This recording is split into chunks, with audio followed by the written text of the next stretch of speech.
Today I'm reacting to your Backlash France Hot Takes. Hot Takes is a weekly video series where I give you all a platform to be able to voice your thoughts, good or bad, about the current world of professional wrestling. We do special episodes of Hot Takes after every single WWE Premium Live event as well, and this is one of those special episodes. So if you want to be part of next week's Hot Takes video or the upcoming King and Queen of the Ring Hot Takes video, make sure that you're following me on X. I ask for your hot take there every single Friday and after every single WWE Premium Live event. And as always, don't forget to subscribe to this channel, ring the bell for notifications. If you're a wrestling fan, I know that you're gonna fall in love with this YouTube channel because we always upload daily wrestling content. All right, let's read some stupid shit. Every B-level Premium Live event should be outside of the United States. Just so that we're all on the same page, my definition of a B-level Premium Live event is every WWE PLE that isn't part of the Big Four. So WrestleMania, SummerSlam, Survivor Series, and Royal Rumble. I hope that we're at least all on the same page there. In terms of this, I'm of the mind that most, if not all of these WWE B-level Premium Live events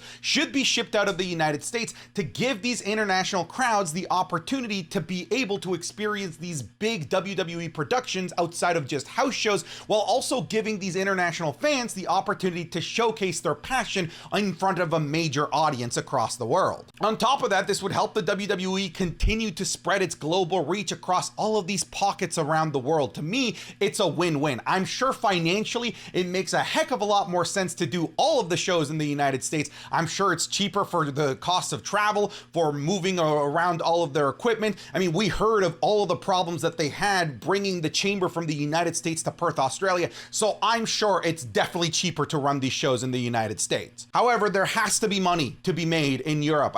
They just mentioned that the SmackDown before Backlash was the highest gate, which is the most money made because, like, the people in live attendance, it was the most money made on a SmackDown ever. So clearly there is money to be made there. On top of that, when it comes to B-level PLEs, typically the card isn't astonishing. It's not a SummerSlam card. It's not a WrestleMania card. So having these international audiences that are typically incredibly rowdy helps elevate these B-level pay-per-views to feel like must-watch television, just like the Leon crowd did with Backlash France. AJ sent the washed allegations to hell, and you couldn't even have found a better first opponent for Cody Rhodes if you tried. I'm with you here. I do believe that AJ Styles took those washed allegations, he threw them out the back door because he looked amazing in this match. On top of that, I do believe that AJ Styles ultimately ended up being a really good first, albeit transitionary feud for Cody Rhodes, because I know that Cody Rhodes has bigger and badder fish to have to try and fry in The Rock and Roman Reigns. And when I know that those monsters are down the line, people like AJ Styles and whoever he feuds with before he feuds with The Rock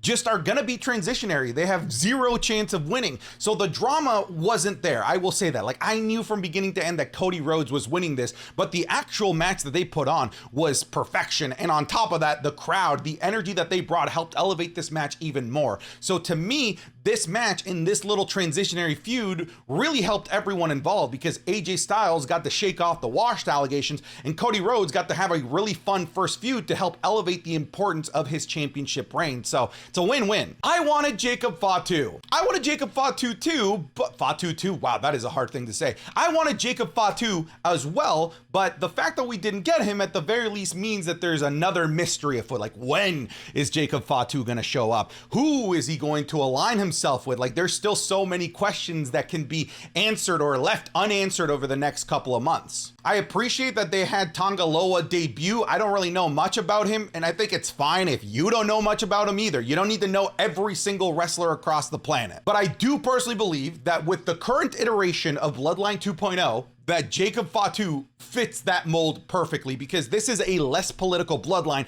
This is a more destructive bloodline, and Jacob Fatu fits that bill perfectly. It's not a matter of if, it's a matter of when. We're gonna get Jacob Fatu soon, and personally, I can't wait for it. Too many Bullet Club references are happening. I think the WWE is comfortable and willing to start a storyline revolving Cody's past with Bullet Club. I would 100% be here for that. You know what's funny? I was kind of thinking the same thing too, that WWE WWE seems to be, I guess, more willing to open the door to wrestlers past, even if that past wasn't with the WWE. I don't think that they're going to be opening the door for Cody's past in AEW anytime soon, considering that's their biggest competition in their biggest market in the United States. But I think that his history in New Japan is going to be fair game. And you're right, we are seeing a lot of the Too Sweet. We're seeing former Bullet Club members joining the WWE. It could be an inevitability. On top of that, we keep hearing the WWE name drop New Japan in like their panels and whatnot. So it's possible. Maybe we are going to get some sort of storyline revolving Cody Rhodes' past.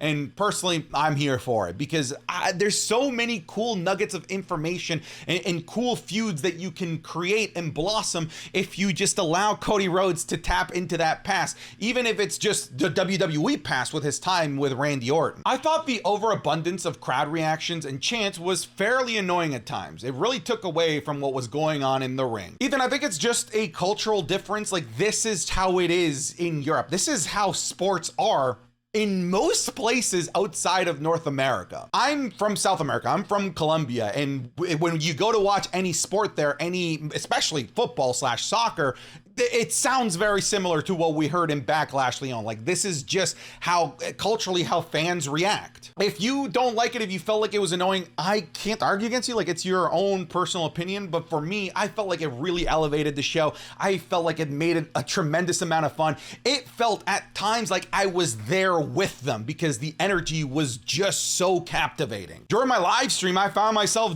singing the song, even though I didn't know the lyrics because I don't speak French. But that was the type of energy that we were dealing with. It was just transferring itself right through the screen. Was it taking away from anything that was happening in the ring? You say that. I don't see how it did personally, so you might need to elaborate further on that. And if anything, I feel like it elevated the things that were happening in the ring. Regular bum-ass 2 counts that don't mattered because it led to these fun chants and these fun cheers as well. So I think the big difference is that like these crowds made every moment that, you know, typically North American crowds are just like, you know what, we're building to the moment that matters.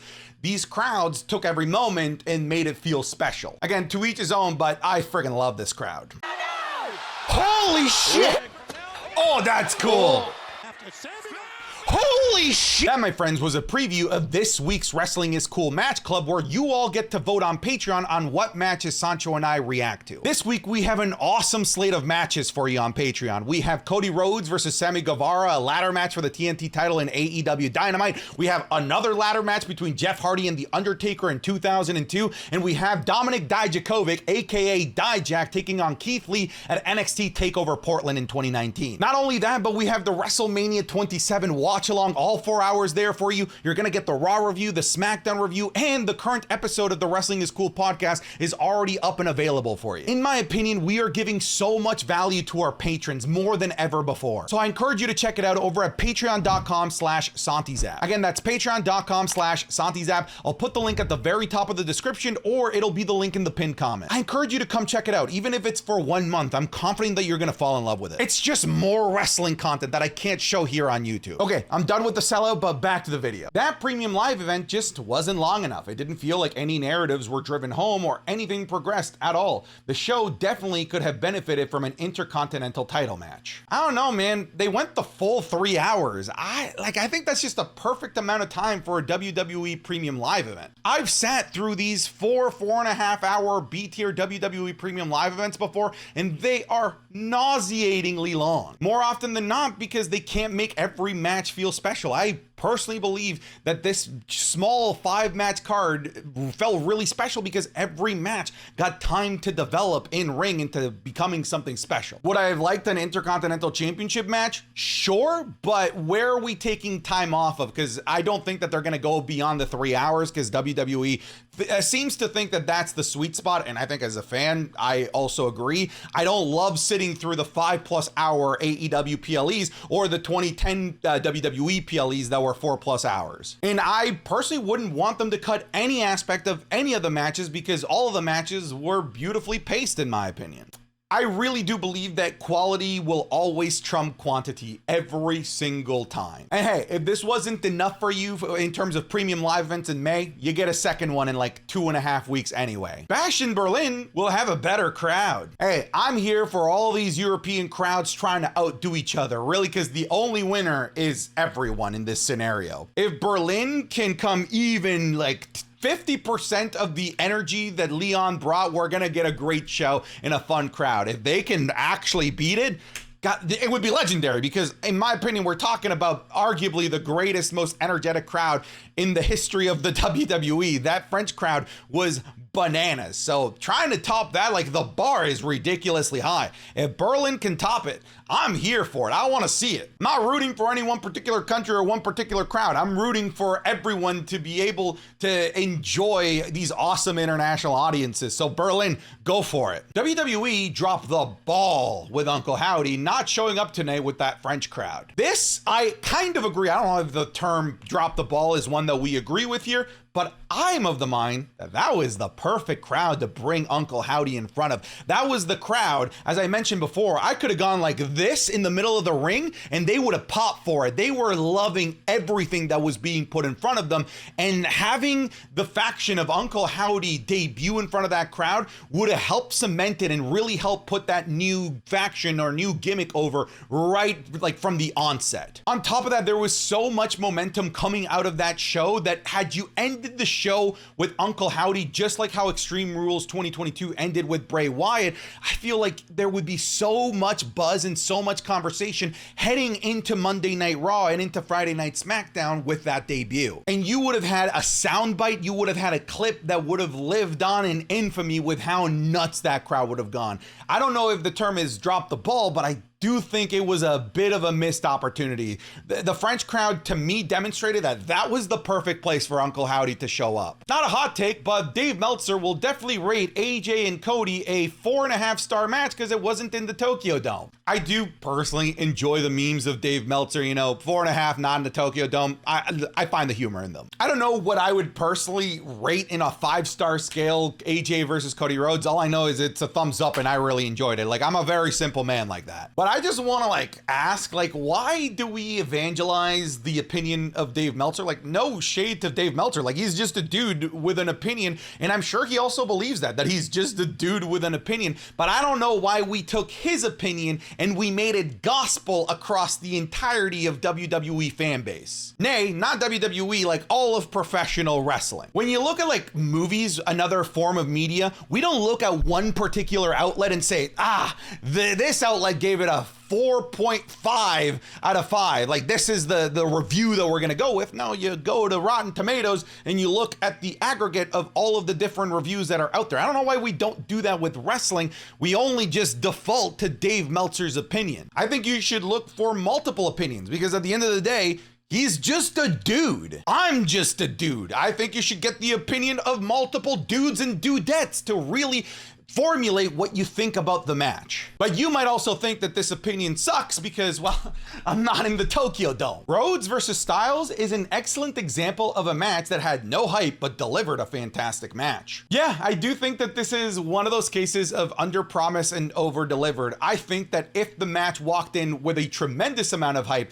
then maybe we wouldn't be as positive about it. It's weird. Wrestling fans are fickle like that. But the fact that we walked in with no expectations of this is just a random ass Cody Rhodes AJ Styles match and walked out with, wow, that was way better than expected. Now we're holding it up to a much higher standard now. And I think that's cool. I think it's cool that this match took something. It took lemons and made lemonade. I personally really enjoyed the match, even if I walked into the match with no hype, as you said. And I did walk into the match feeling like it was very predictable, but the match itself, the energy that the crowd brought, and to me, all of the spots, the close calls, to me, it made it a fantastic match. And when I think about it even more, I'm dumb. Why would I not think that this match was gonna be fantastic? It's Cody Rhodes and motherfucking AJ Styles. The expectation should be that it's gonna be amazing. This premium live event would have been really boring if it was held in the United States. France really elevated the overall vibe of the show and almost made it feel like an A-tier PLE. And this is why I said earlier that we should take these B-tier PLEs and put them in front of audiences that are really going to appreciate appreciate the product that's being put in front of them because they rarely get it, so that that audience can help elevate that B tier show into an A tier show. Would it have been boring in the United States? It would have been. Now the question of would it have been more boring in the United States? I think by default the answer is yes, because the crowd just made that show so much more fun. We wouldn't have had that. We would have lost that. And to me, like 50% of what made this show so memorable and so special was the crowd. We would be losing that. I don't know if it would have been boring. I think it still would have been a good show because what actually happened in the ring and the 5 matches that we had were really, really good. It wouldn't have been as good without that French crowd. Like that to me is just, I'm just trying to be objective about the situation. WWE should replace the 2 to 3 Saudi shows each year to shows in France. Just compare the passion and heart of the French crowd to the underwhelming and casual fan base of the Saudi crowds. I think we should take all of the shows away from the Saudi Arabian crowd. I think it's important for WWE to grow in that region as well. And hey, come on, let's at least be a little bit fair to the Saudi crowd. They've gotten better with every show. If you compare the audience base from the very first Saudi show to the most recent Saudi show, they're starting to get along with the game and starting to get rowdier. I think it is important for the WWE to continue to grow in that area of the world, but there's one reason, and one reason only, why they're going to continue to have 3 shows. Money. The crowd was fantastic. However, I couldn't help but feel a little annoyed by the singing in the main event. It was fun the first time, but I was getting sick of it the longer it went on, sadly. Again, I think it's just a cultural difference thing, because if you go to any football match in France, Ligue 1, Bundesliga, La Liga, Premier League, like these crowds are singing from beginning to end. Like that's just how you do things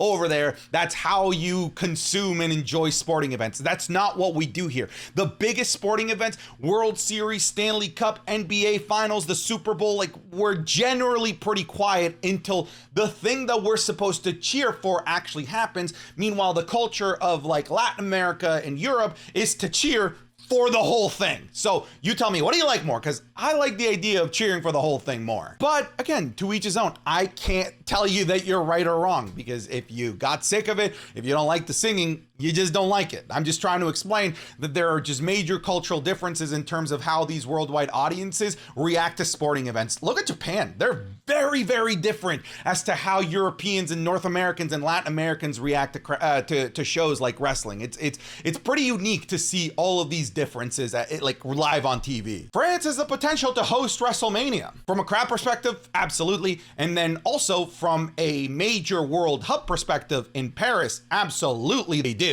Obviously, Paris is a major cultural hub across the planet, a major tourist destination, and they have the infrastructure in terms of public transit and in terms of a major stadium where PSG plays. I think it's called Parc des Princes.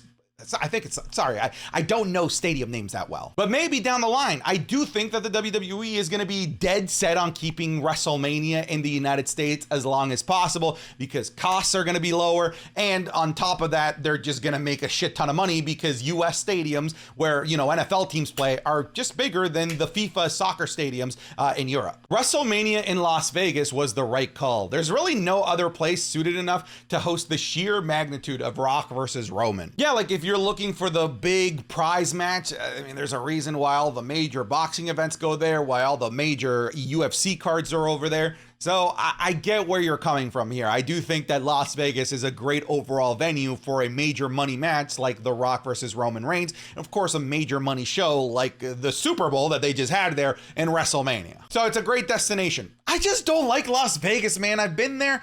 I didn't like my experience. Too damn hot. But then again, Minnesota would have probably been too damn cold, so I don't know. But with Las Vegas, I'm actually really looking forward to see what the WWE does with not just what happens at Allegiant Stadium where the Raiders play, but I hope that they incorporate that Las Vegas Sphere. If you don't know what the Las Vegas Sphere is, like Google it. I think U2 does like regular concerts out of there, but it's like a trippy like light show in there. It's pretty cool. And if they're gonna do that in Las Vegas, if they do the Raw after WrestleMania in Las Vegas, please bring back the Raw Roulette. I would love that. Damien versus Jey was match of the night. The unpredictability made it a lot more entertaining. I agree with you here, although I do think that from an in-ring perspective, Cody Rhodes and AJ Styles is probably better. In terms of like my psychology and my emotions, I was definitely a lot more invested in Damien Priest versus Jey Uso for the reason that you just pointed out. It was unpredictable. You could definitely make the strongest case for Damien Priest to retain, but Look, when you saw that entrance of Jey Uso, when you know that he's the top babyface around the World Heavyweight Championship, when he was the first overall pick of Monday Night Raw,